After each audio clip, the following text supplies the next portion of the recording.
안녕하세요, 진이었습니다. AMD가 젠3 아키텍처에 대해서 발표를 했습니다. 우리나라 시간으로 10월 9일 새벽 1시에 24분이 조금 넘는 영상을 공개하는 방식으로 진행을 했고요.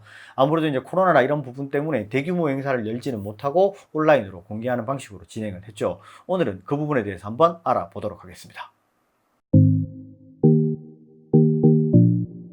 발표된 영상이 24분 정도의 영상이었기 때문에 그 내용을 요약하는 것보다는 발표된 내용에 대해서 조금 더 자세히 알아보는 게 더 맞는 거겠죠. 실제로 이번에 영상에서는 총 3가지를 볼 수 있었어요. CCX 구조에 대한 개선, 그 다음에 CPU 발표된 부분, 네이밍에 대한 부분, 그 다음에는 빅나비 그래픽카드에 대한 부분인데, 사실 그래픽카드는 28일날 새로 발표를 하기로 했었기 때문에 요번에 살짝 맛배기로만 보여준 그 정도 수준이기 때문에 요거는 이제 없는 거라고 보시면 될 것 같고요. 크게 CCX 구조에 대한 부분, 그 다음에 CPU 네이밍에 대한 부분을 볼 수 있겠습니다. 첫 번째 CCX 구조에 대한 부분을 말씀을 드리자면, 라이젠 CPU의 내부를 구성하고 있는 AMD 라이젠이라고 적혀 있는 이 부분이 컴퓨터 코어 디자인이라고 부르는 CCD입니다. 이 CCD의 내부를 구성하고 있는 CPU의 코어 구조를 CCX라고 부릅니다. 예전에 젠2까지의 CCX 구조는 보시는 것과 같이 4개의 코어를 1개의 단위로 가지고 있습니다. CCX 2개를 연결해서 1개의 CCD를 만들어서 8개의 코어를 가지도록 만들었었죠. 이렇게 둘을 연결해서 사용하는 바람에 병목 현상이 발생을 하게 되었었죠. 그런데 이번에 발표한 젠3에서는 8개의 코어를 1개로 하는 CCX 구조를 사용을 했습니다. 그렇게 해서 CCD를 구성을 하게 되었죠.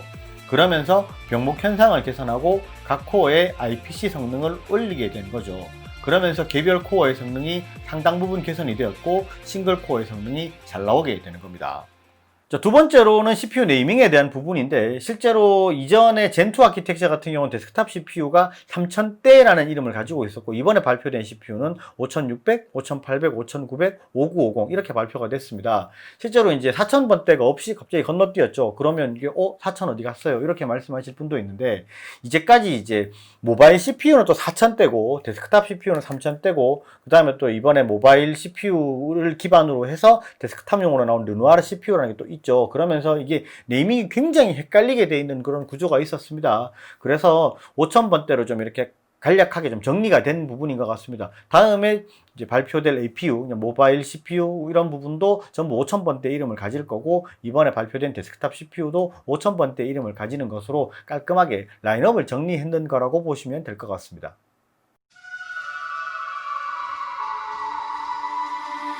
이번에 발표된 이제 5600, 5800, 5900, 5950, 5950이죠. 이렇게 보면서 조금 실망하신 부분이 분명히 있을 겁니다. 어떤 분들은 이제 발표 끝나고 보니까 빚사수는 사라지고 이제 사업가만 남아있다.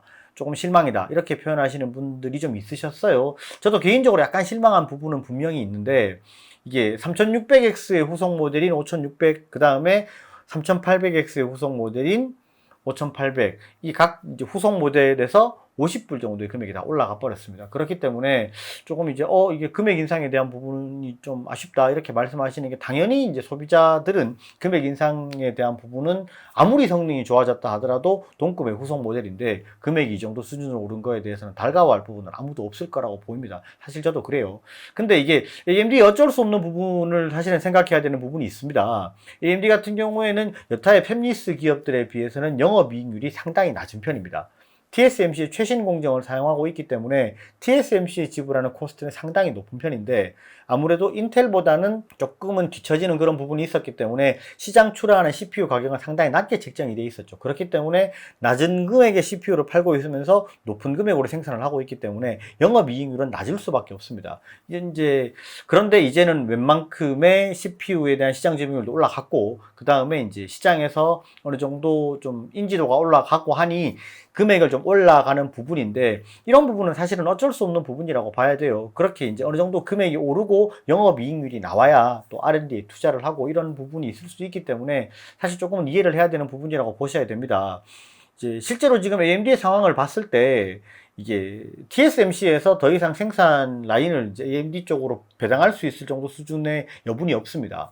그리고 이번에 이제 운이 좋게 미디어텍에서 이제 생산을 포기를 하면서 화웨이로 납품하기로 했던 그 이제 반도체에 대한 생산 라인을 포기하면서 AMD 쪽으로 배당이 됐던 부분이 있었는데, 저도 이제 모바일 CPU 뭐 르누아르나 이런 쪽에 좀 또 확대를 하려나라는 생각을 했었는데, 그게 전부 다 플레이스테이션 쪽 APU 개발로 다 이제 생산으로 넘어가 버렸죠. 그렇기 때문에 데스크탑이나 노트북 쪽 같은 경우에는 이제 지금도 조금 생산이랑 수급 이슈를 가지고 있습니다. 그런 부분을 생각했을 때 영업이익률이 낮은 그런 데스크탑 쪽이랑 노트북 쪽보다는 지금 어느 정도 영업이익률이 잘 나오고 있는 뭐 플레이스테이션이라든지 이런 쪽 APU 쪽으로 가는 걸 봤을 때는 어쩔 수 없이 AMD 같은 경우도 조금은 이제 영업이익을 취할 때가 되지 않았나라는 생각을 합니다. 그런 부분에서 조금 이제 금액이 올라간 부분 아쉽지만, 요 부분은 조금 인정해 줘야 될 부분이 아닌가라는 생각을 합니다.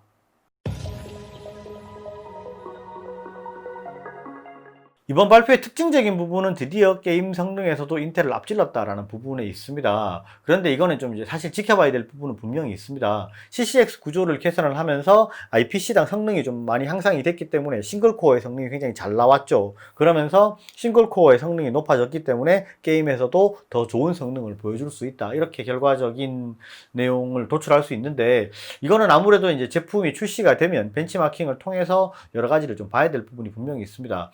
이게 모든 회사가 좀 그래요. 인텔도 마찬가지고 AMD도 마찬가지고 뭐 엔비디아도 마찬가지고, 자기 회사 제품들을 이제 뭐 이렇게 발표를 할 때는 조금 자기 회사에 유리한, 자기 제품에 유리한 그런 자료를 사용하는 경향이 있습니다. 그러니까 요거는 정확하게 제품이 출시가 됐을 때 벤치마킹을 해봐야지 알 수 있는 부분이라고 볼 수 있고요.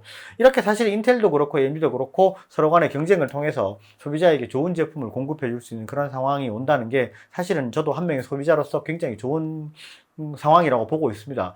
앞으로도 계속해서 이 두 회사가 경쟁을 해서 좋은 제품을 출시해 주기를 바라겠습니다. 오늘 영상은 여기까지 하고요. 영상이 좋으셨으면 좋아요, 구독 꼭 부탁드리겠습니다. 감사합니다. 지니어스였습니다.